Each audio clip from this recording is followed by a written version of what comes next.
साधकों, डॉक्टर हरिनाम हरिओम का आपको सादर नमस्कार। आज के वीडियो में योग के एक बहुत महत्वपूर्ण विधा का मैं वीडियो बना रहा हूँ। ये ध्यान पर, ये योग का अष्टांग योग का 7वां सीढ़ी है। ये बहुत ही महत्वपूर्ण है। हर जगह ध्यान की ज़रूरत पड़ती है। जब ध्यान दूसरे तरफ जाता है तो मास्टर जो है कहते हैं बच्चों से कि ध्यान किधर है, तो ध्यान उसमें ज़रूरत है। और जब गाड़ी चलाते हैं तो ज़रा सा भी ध्यान हुआ कि एक्सीडेंट हुआ, तो इसलिए ध्यान की हर जगह।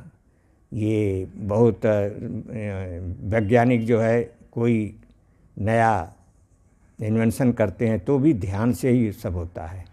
सब काम जो आवश्यक काम हैं और जो विशिष्ट काम है ध्यान से होता है। ये बहुत कुछ कहा गया है। ये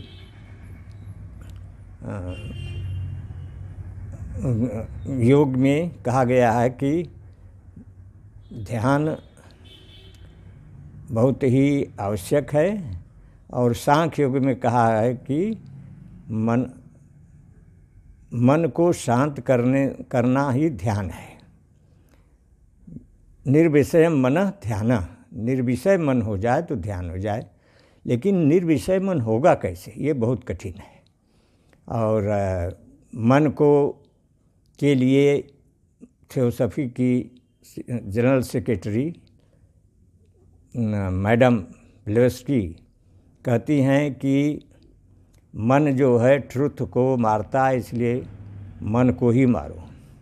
mind is a slayer of truth, therefore slay the mind. लेकिन मन कोई ऐसी वस्तु नहीं जिसको आप मार सकते हैं। इसके लिए कबीरदास जी ने बहुत अच्छी बात कही है कि मन को कैसे मारेंगे। उन्होंने कहा कि घोड़ा हो तो तुमको लगाम लगाऊं, हाथी हो तो अंकुश लेकर और बांधूं। इस तरह से कहीं भी मन को आप पकड़ नहीं पाएंगे। मन की गति जो है वो वायुयान से भी कोई स्पुतनिक जो है मन की गति का नहीं है। मन जो है अगर अमेरिका देखा हो तो ज़रा सा 1 मिनट नहीं लगेगा, अमेरिका की बातें उसको याद आ जाएंगी। तो मन को निर्विषय करना ही ध्यान है। निर्विषय करना बहुत कठिन है। और एक पादरी नॉर्मन विंसेंट पील, उन्होंने कहा है कि मेडिटेट और मेडिकेट का स्रोत एक ही है।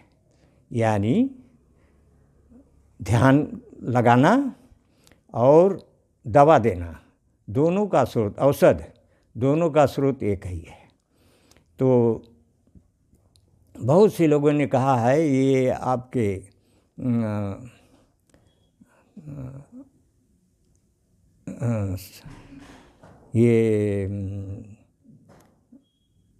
वो कहते हैं कि मन जो है वायुयान है, और वो स्वामी शिवानंद जी कहते हैं कि ध्यान वायुयान है, और वो जो है पृथ्वी को और अंबर को मिलाता है।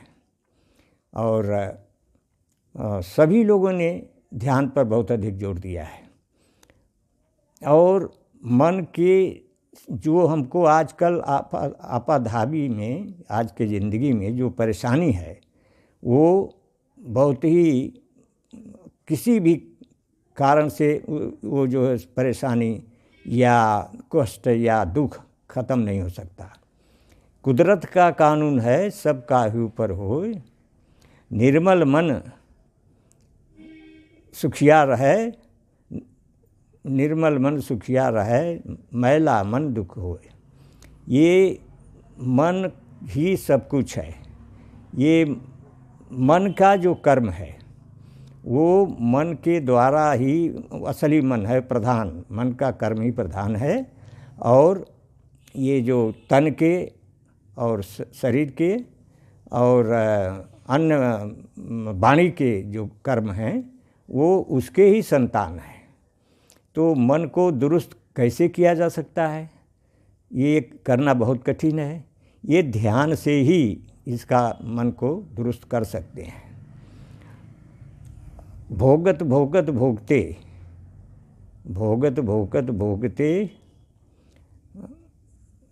भोगत भोगत भोगते बंधन बंधते जाएं, और देखत देखत देखते बंधन खुल जाएं। देखेंगे कैसे आप तो भोग रहे हैं, बहुत दिनों से भोग रहे हैं, कई जन्मों से भोग रहे हैं, और उससे जो है बंधन बढ़ते जा रहे हैं।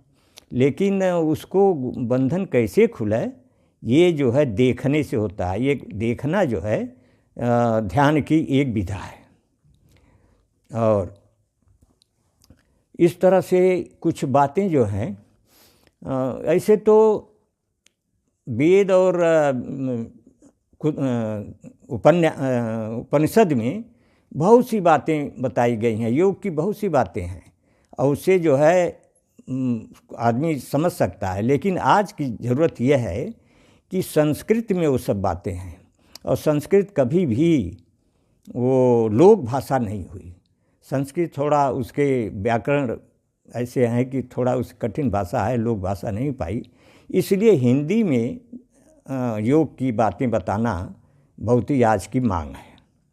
तो जैसे और कुछ बातें भी ऐसी हैं कि उसको लोग दूसरे तरह समझते हैं। जैसे शास्त्रों में कहा गया कि त्रिवेणी संगमो यत्र तीर्थराज स्थितः तत्र स्नानं प्रकीर्वित सर्व पापै प्रमुच्यते।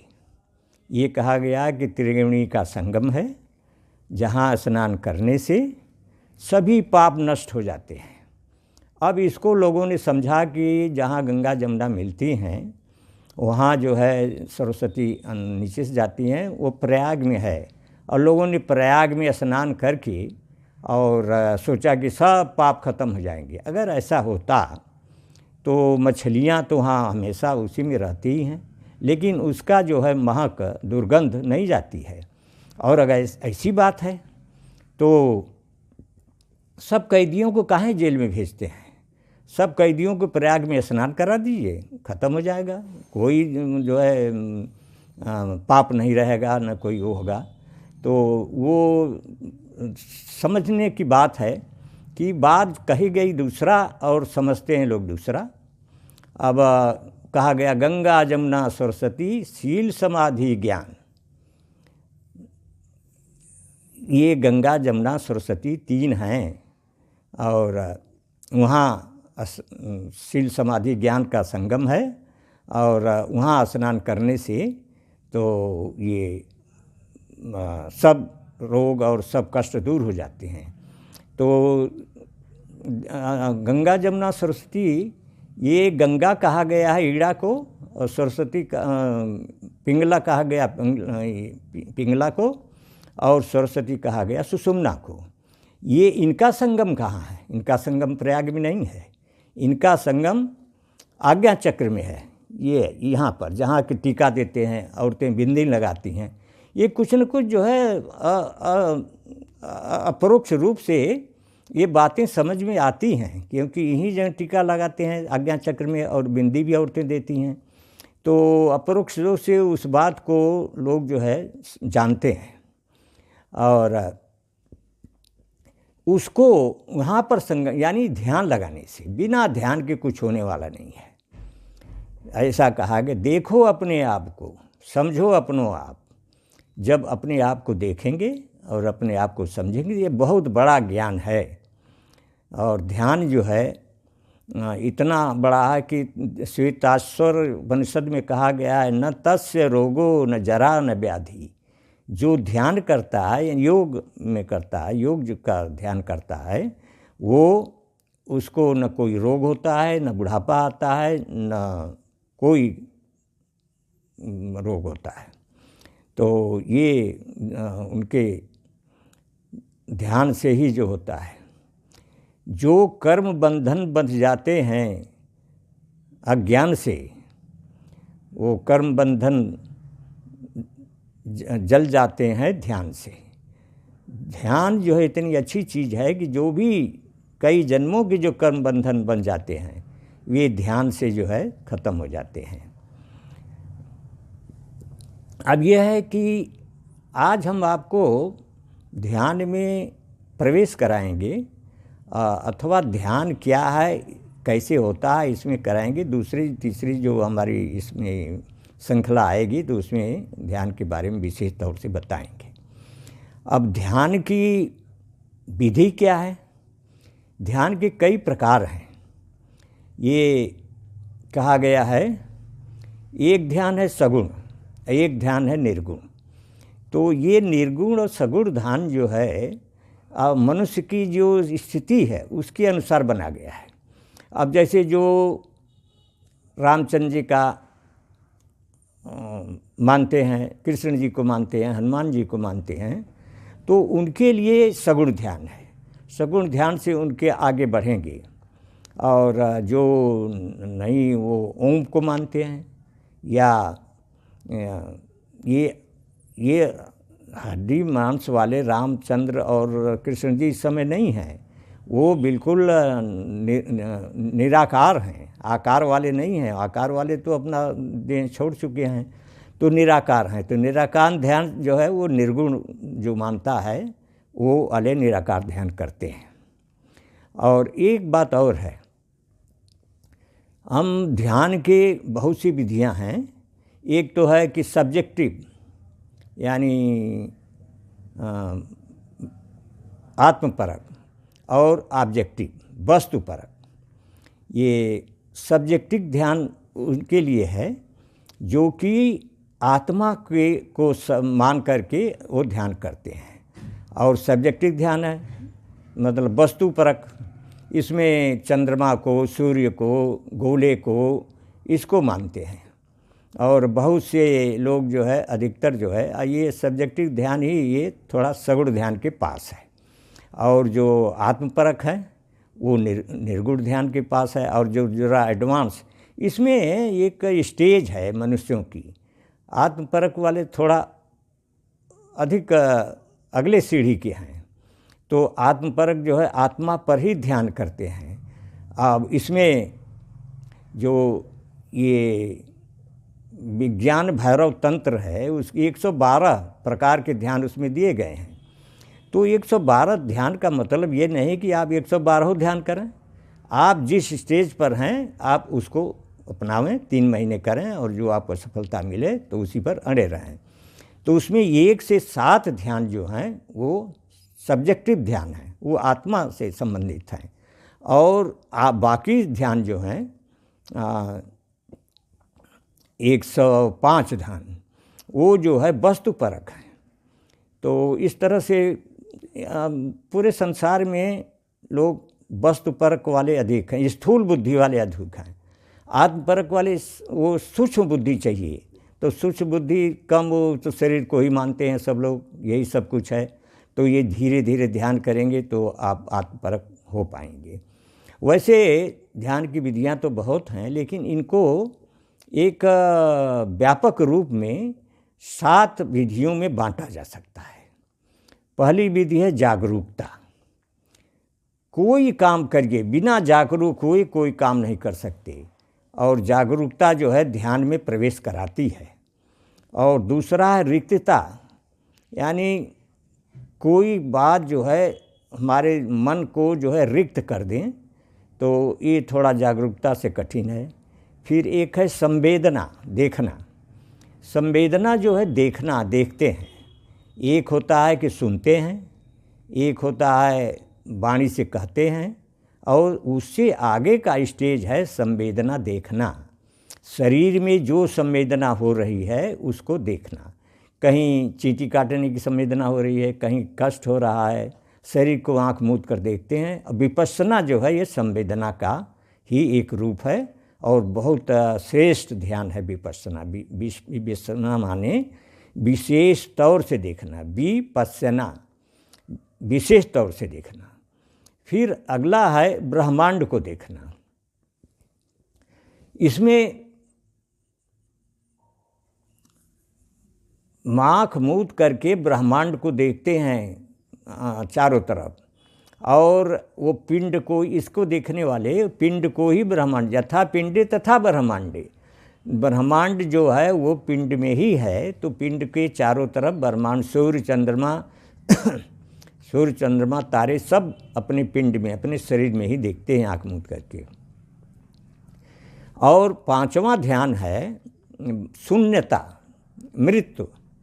ये मृत्यु को देखते हैं, वो ध्यान में सोचते हैं कि हमारी मृत्यु हो गई है।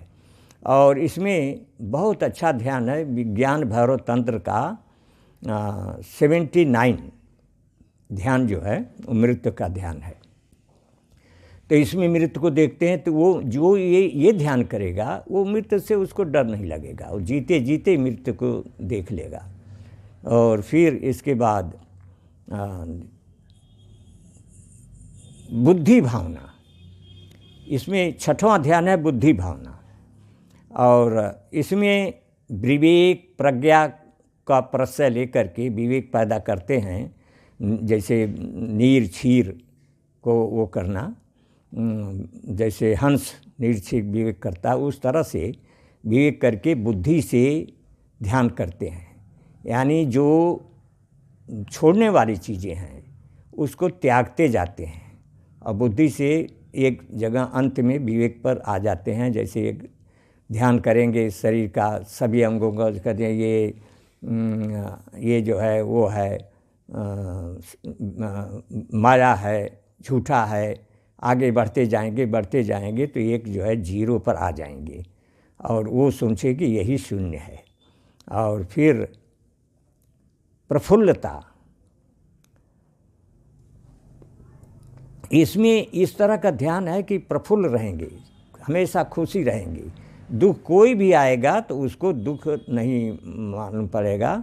और जैसे फूल जैसा, बच्चे जैसे प्रफुल्ल रहते हैं, उसी तरह से जैसे फूल है उस तरह का जो है ये वो हो जाते हैं, प्रफुल्ल रहते हैं हमेशा। तो इस ध्यान में इस तरह का है। तो ये तो ध्यान की मैंने वो बताया भूमिका है, लेकिन थोड़ा सा ध्यान के बारे में आपको मैं इस बार तो नहीं उसका प्रसंग बता देता हूँ कि ध्यान जो है कैसे करना चाहिए, और इसका विस्तार मैं दूसरे पार्ट 2 में करूँगा, लेकिन थोड़ा यहाँ पर आपको दिग्दर्शन कराता हूँ। पहली बात है कि इसमें 4-5 श्रेणियाँ हैं। पहला ये है कि आप अपने शरीर को थोड़ा ध्यान करने योग्य बनाइए, परिश्रम व्यायाम करिए, जिस तरह के व्यायाम हो आपका। जैसे सिर को इधर उधर करिए, दाएं बाएं आगे पीछे, फिर कंधों को संचालन, इसको कंधों का संचालन करिए, गर्दन का संचालन करिए, फिर कमर का संचालन करिए, फिर पैरों का संचालन करिए आगे पीछे, फिर घुटने का संचालन करिए। इस तरह से करते हुए, और आप इसमें एक जगह इंजन दौड़ भी कर सकते हैं, शरीर को मोड़ सकते हैं इधर उधर, इस तरह से करके संचालन करिए। दूसरा है कि आप प्रार्थना करिए। प्रार्थना बहुत अच्छी चीज़ है। प्रार्थना पर जगत में बहुत काफ़ी रिसर्च हुए हैं। पहले तो नहीं लोग मानते थे, भारत के ही लोग मानते थे, लेकिन विदेशी नहीं मानते, लेकिन अब विदेशी भी मानने लगे हैं। बाइबल में हर जगह प्रार्थना की बहुत गुणगान किया गया है, और वैज्ञानिक भी, डॉक्टर भी इस पर रिसर्च किए हैं कि एक रोगी को दवा दी गई और दूसरे रोगी को वही दवा दी, एक ग्रुप को दवा दी गई या दूसरे ग्रुप को वही दवा दी गई, लेकिन उससे प्रार्थना भी कराई गई। तो जो प्रार्थना वाला ग्रुप था वो जल्दी सही वो हो गया, उसका रोग दूर हो गया। तो प्रार्थना बहुत ज़रूरी है।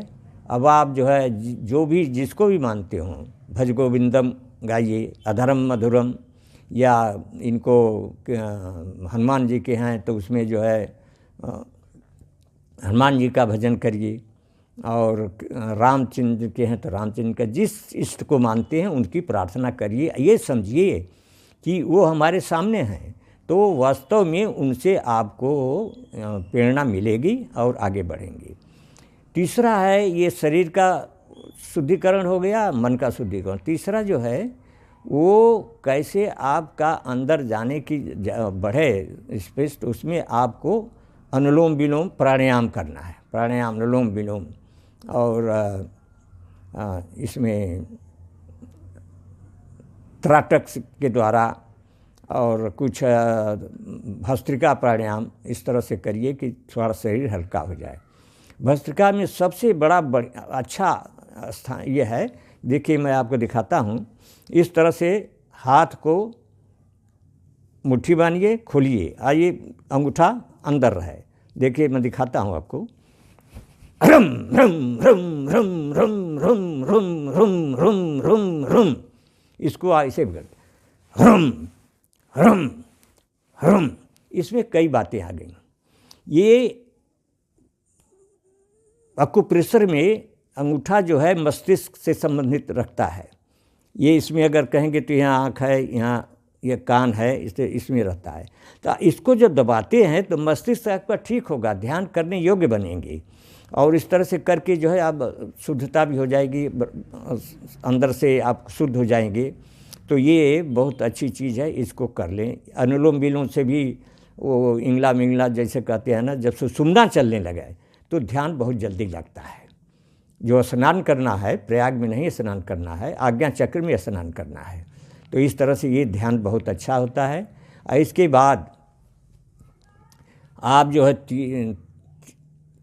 तीसरा हो गया, तीसरा श्रेणी आगे जो है वो आप ध्यान आँख मूंद करके और किसी भी जिसमें आपको सूटेबल लगे, जिसमें आरामदायक हो, उस आसन में बैठ सकते हैं। सीधा रीढ़ सीधा रखें और गर्दन सीधी, और उसके बाद आप जो है ध्यान करना शुरू करें।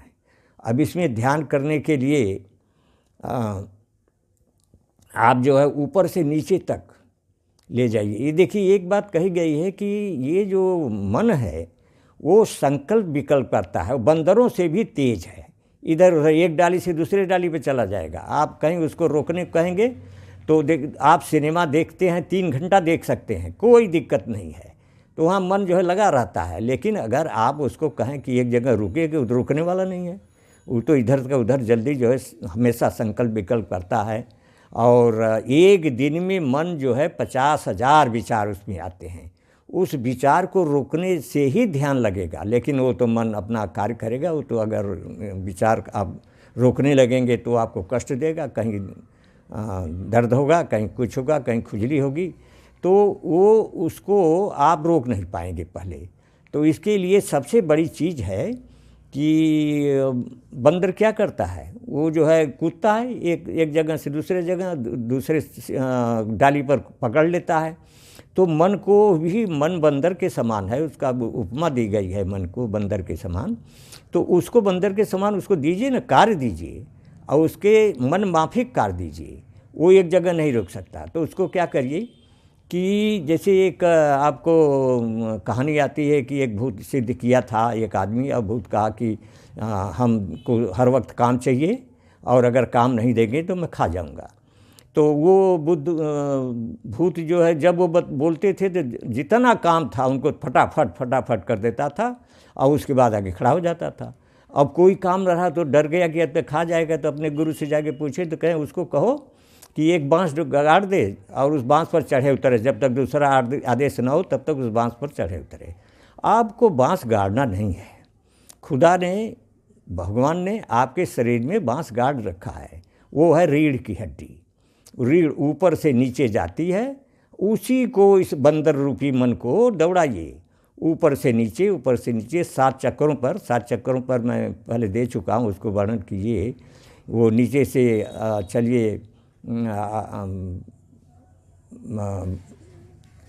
स्वादिष्ठान, मूलाधार, स्वादिष्ठान, मणिपूरक और अनाहत, हृदय चक्र और विशुद्ध चक्र कंठ में है, फिर आज्ञा चक्र, फिर सहस्त्रार्थ, और फिर ले आइए, और फिर इसको इधर से ले जाइए। फिर उसको क्रॉस मत करिए, कहा जाता है मेरू को नहीं क्रॉस करना है, जैसे उसमें जाप माले में होता है। फिर उधर से ले जाइए नीचे, आरोहण और अवरोहण दोनों करिए, और पीछे से ले जाइए और फिर पीछे से ले आइए। तो पीछे से जो है बैक में जो है वो अनाहत मूलाधार से चलेंगे तो मूलाधार, ये नाभि चक्र एब्डोमिनल में होता है, नाभि में होता है नाभि चक्र, फिर अनाहत हृदय में, और फिर जो है आप आ गए आज्ञा चक्र में। तो इस तरह से फिर रास्ता में जाके फिर मुड़ जाइए, अंदर जाइए। इस तरह से आप अगर करेंगे 5-7 चक्कर करेंगे तो मन जो है थक जाएगा और वो ध्यान में लग जाएगा। इस बहुत अच्छी चीज़ है, इसको आप करिए। और इसके बाद आपको संक्षेप में बता रहा हूँ।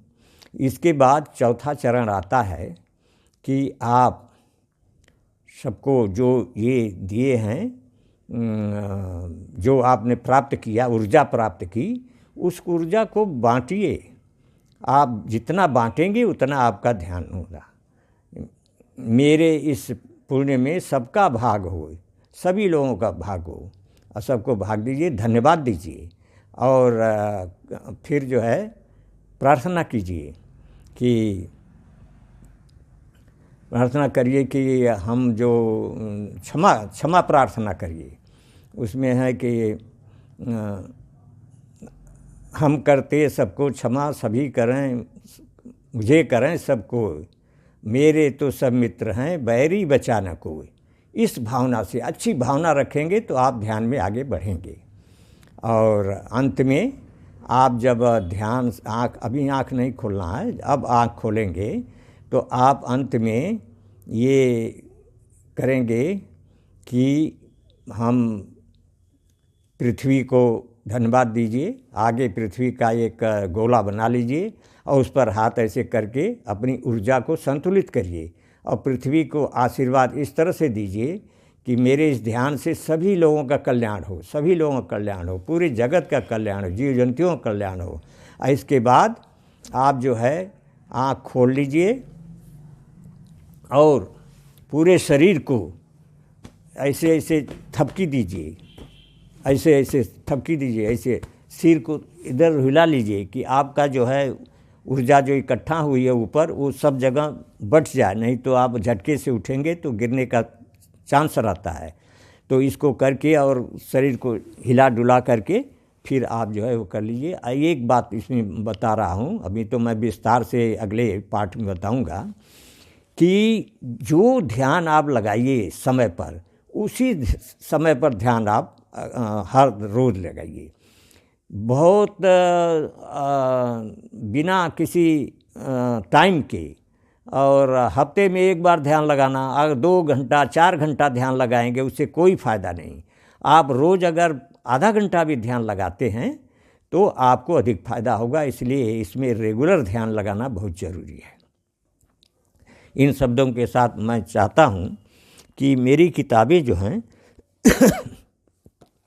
ध्यान के बारे में, एक योग एंड वैकल्पिक द्वारा रोग निवारण, एक किताब है मेरी, 500 पेज की है।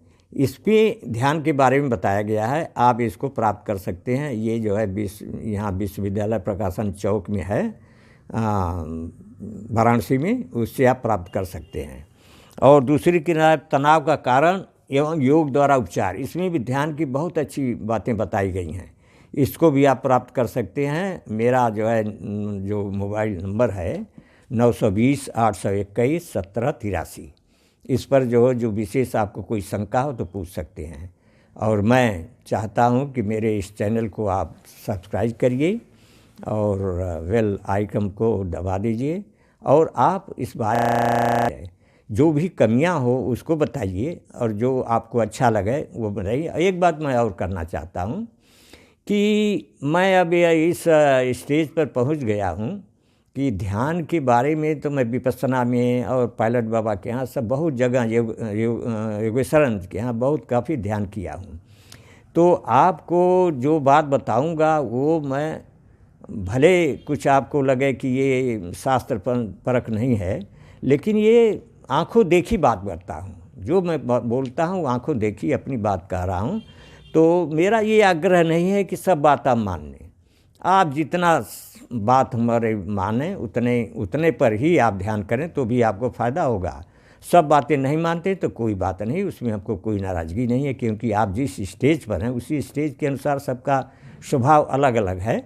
तो स्वभाव के अनुसार ही आप बात मानेंगे, लेकिन आगे चल कर के आपको बहुत जल्दी मालूम हो जाएगा कि आप आगे बढ़ रहे हैं।